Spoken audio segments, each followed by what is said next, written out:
Welcome back to Easy Gates TRB Polytechnic EEE Solutions. We'll get into the next problem. So we are addressing 2 marks problems from the electrical paper. We'll go ahead with that. The next 2 marks problem from control systems.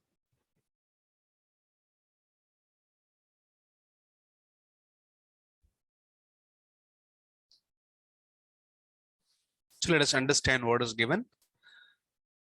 So we have a open loop transfer function of a unity feedback control system. So even after saying open loop, he has given the loop transfer function. It's a loop transfer function L of S. Okay, it's a product of forward path and feedback path. We call it as G of S, H of S. But anyway, H of S equal to 1, but still that's a habit. Okay.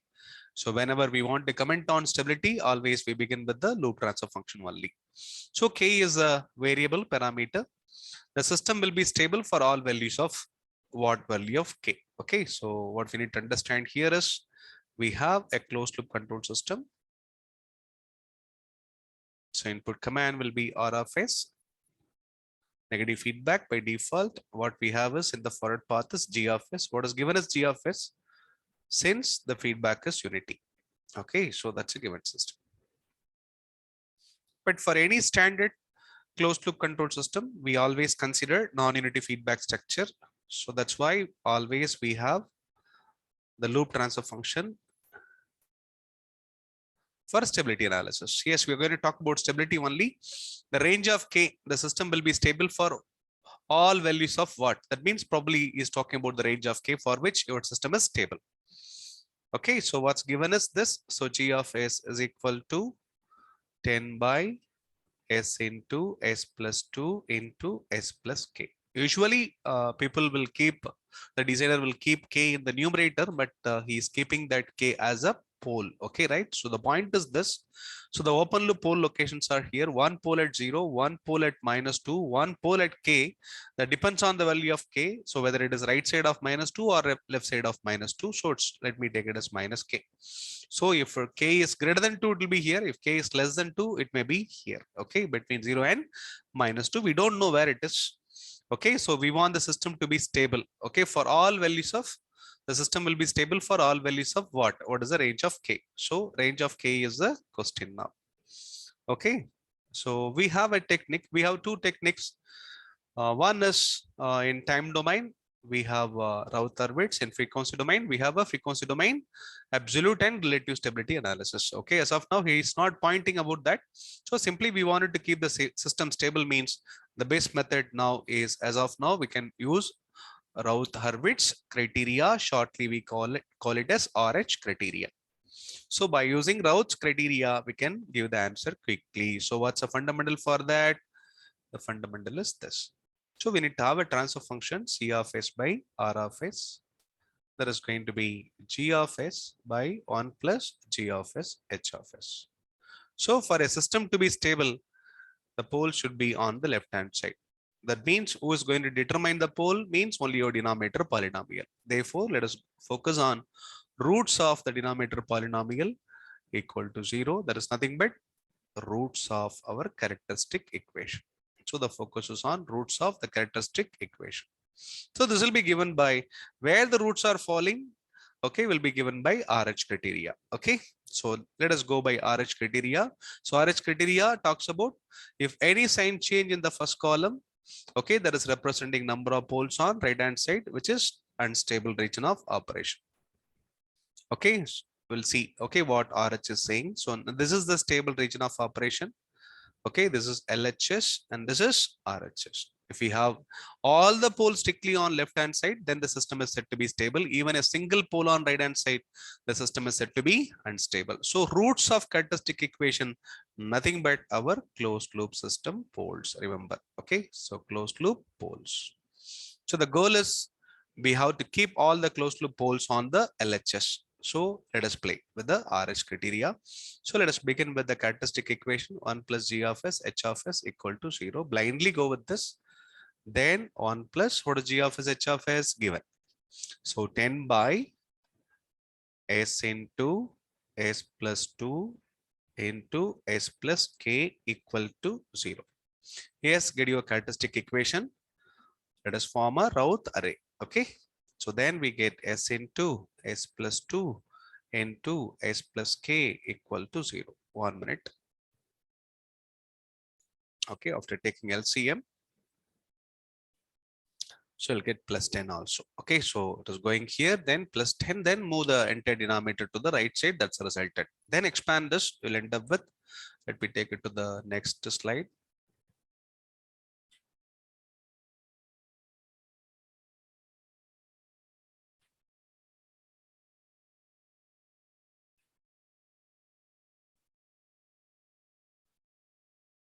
So the characteristic equation, function of your poles now, giving the equation as S into S plus 2 into S plus K plus 10 equal to 0. That's your characteristic equation.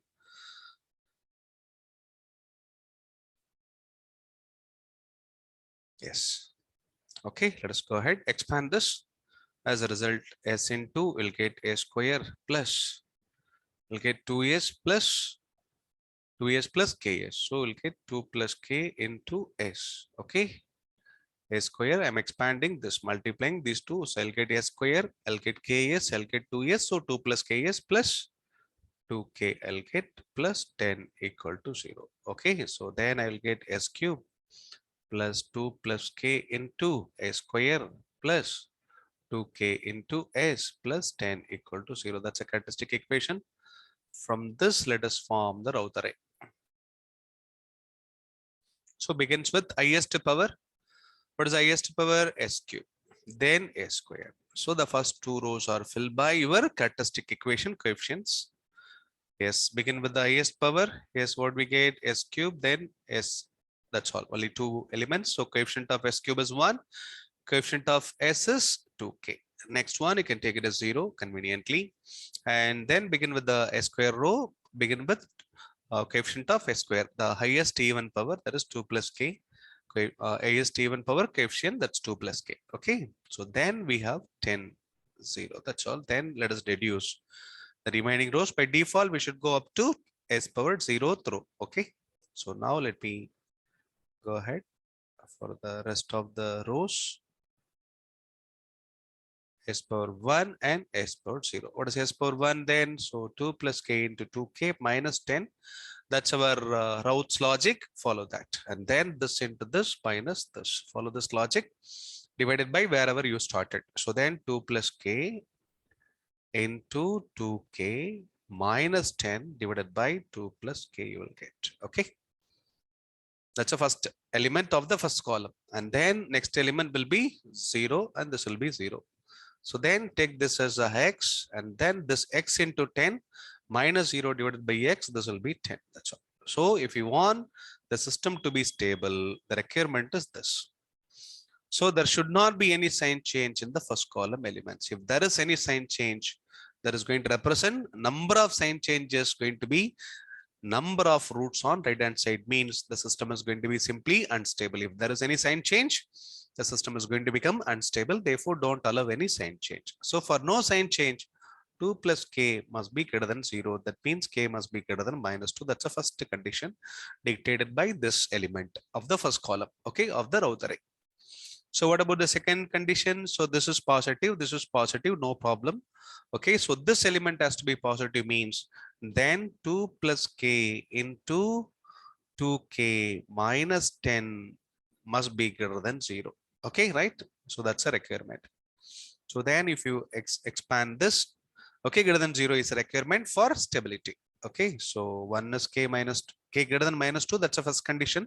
This condition may be overridden by this. We'll see which conditions are getting overridden. Then we'll make a conclusion. That's a very interesting problem then. So it's going to become a 4K, 2 into 2K, 4K plus 2K square, 2K square minus 10. That should be greater than 0. So then who is common? 2 is common. Then I can write it as, so write it in order. So I can write it as 2K square plus 4K minus 10. This whole must be greater than 0 for stability. That's a requirement. So let me take it to the next page. So 2K square plus 4k plus or minus, let me check, plus 4k minus 10. Yes, that should be greater than 0. Equated to 0 means it's going to be a marginally stable system. Let me equate this to 0 for a critical stability. Okay, then we'll find the 2 roots of k.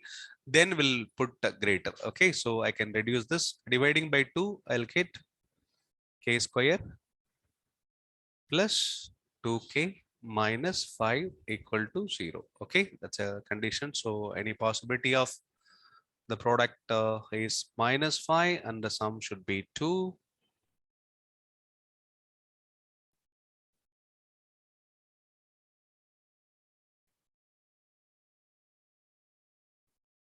Minus 5 into 1. So minus 5 plus 1 will become 4. Then, okay, then let me go for the k. K is equal to minus 2 plus or minus root of b square. That's 4 minus 4ac. So it's going to be 20 divided by 2a. So then it will be minus 2 plus or minus root of 24 divided by 2. So it's minus 2 plus or minus, I can say it's 4 into root 6. So sorry, inside the root 4 into 6. 4 into 6 is a better choice. So 2, then I'll get k is equal to minus 2 plus or minus 2 into root 6 by 2. As a result, minus 1 plus or minus root 6. That's all. Minus 1 plus or minus root 6. So that means k is equal to minus 1 plus root 6, 1 root. That is a one condition for k, and k is equal to minus 1 minus root 6. K minus 1 minus root 6 means it will be more than root 2 itself 1.4 and 4. It will be more than minus 2. So k is equal to more than minus 2 means already we have a condition. So this will be overridden. Okay, so this is not the possibility. So this will be overridden by this condition k greater than minus 2. So then k greater than this. Okay, what can be k greater than minus 6. Okay, so sorry, minus 1 plus root 6. So two possibilities, k greater than minus root 2, one condition still there, and then if k is minus 1 plus root 6, so will it be greater than or lesser than? K greater than this, what will happen? We'll see. So minus 1 plus root 6, we should know the value of root 6, then we can play. So then what are the options given?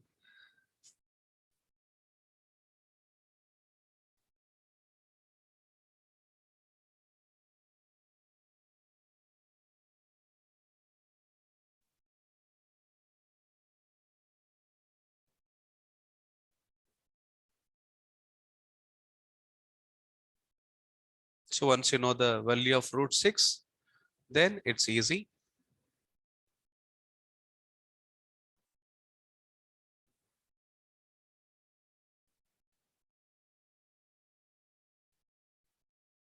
Then by knowing the value of root 6 is approximately 2.45.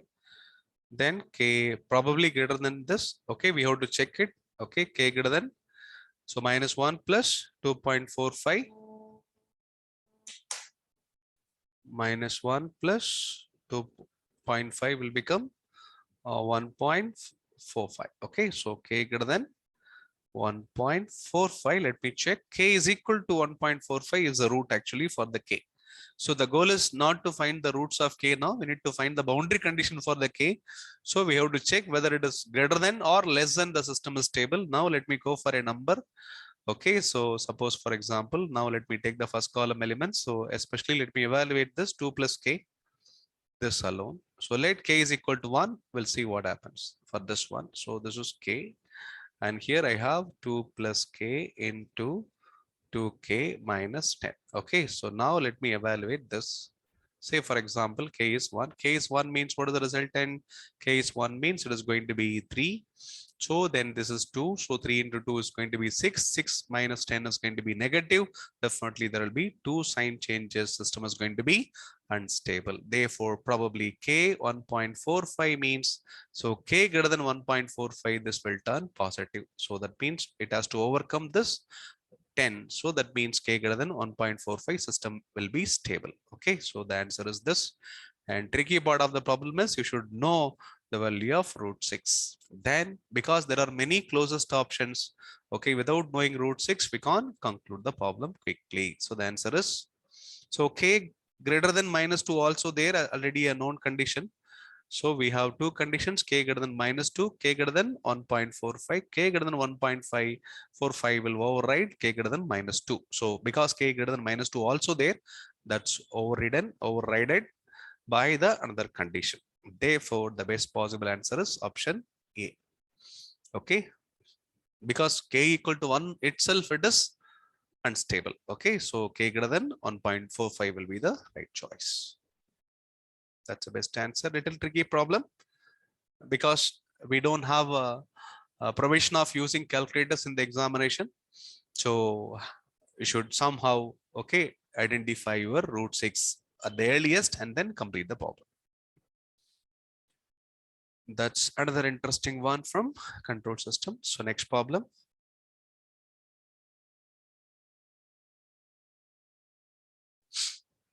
So what's given now? So it's a Bode plot.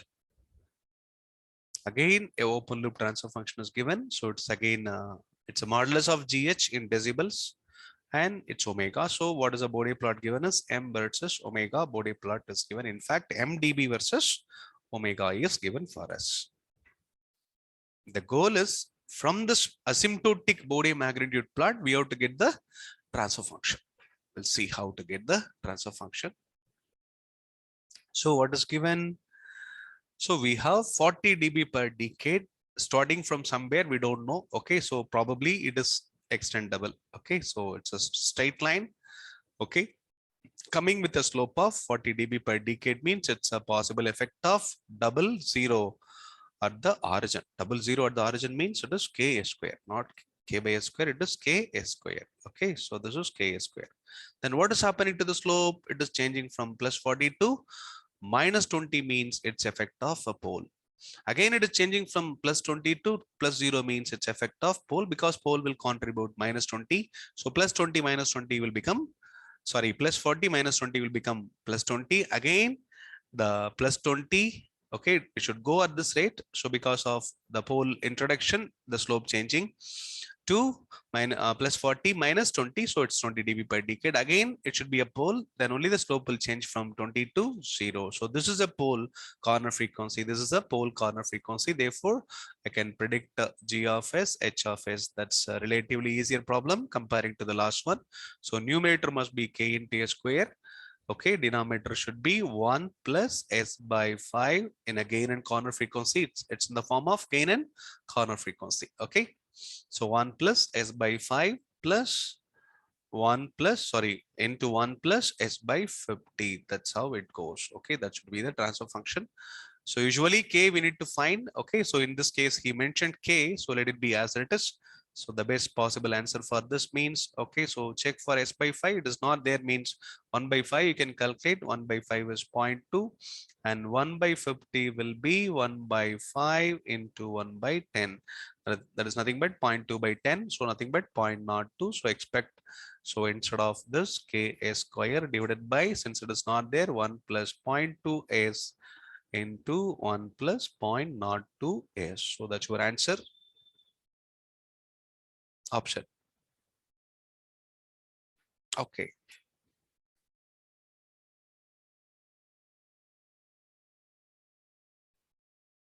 S by 5 is a pole, S by 50 is a pole.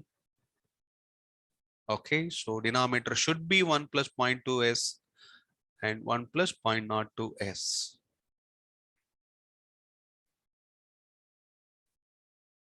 If it is not there, then probably the perception is this.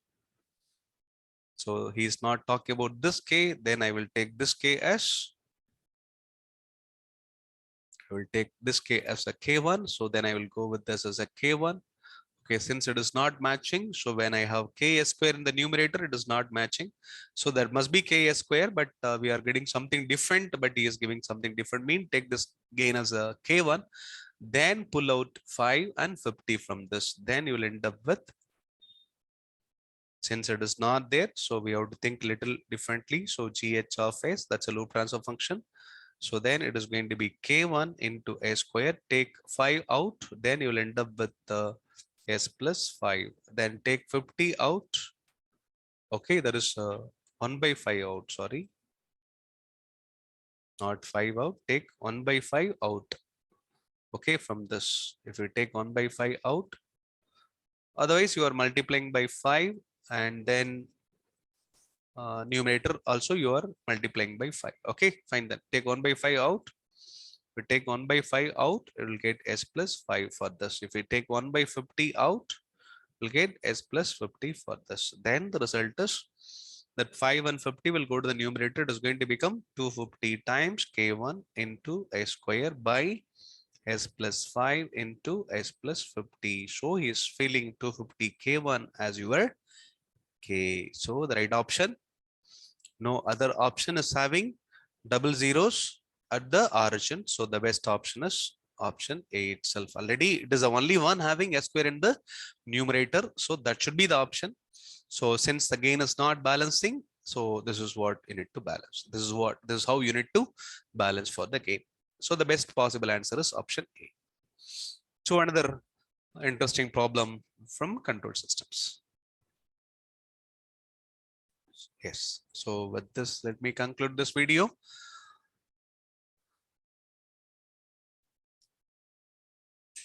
So relatively, the last problem took more time. Okay. So we thought initially it's a router which we can play quickly, but unfortunately it has taken more time. Okay. So because the thing is that usually the k will be given in the numerator, but he made that k as a pole. Okay. So what should be the position of the pole, so that the value of pole value such that the system is stable always. Okay, will be stable for all values of water. Okay, so k greater than this means it is going to be stable. Okay, that's how it has concluded. Second problem is relatively very easy comparing to the first problem. Once you know the basics of slope inferred by poles and zeros, even at origin, a finite pole, a finite zero, then once you know how they make the effect, it's very instant. Okay. So we'll update you with one more video soon. So thanks for watching. So you can subscribe our channel, and any comments or clarity needed, yes, please pass a comment. Okay, thank you.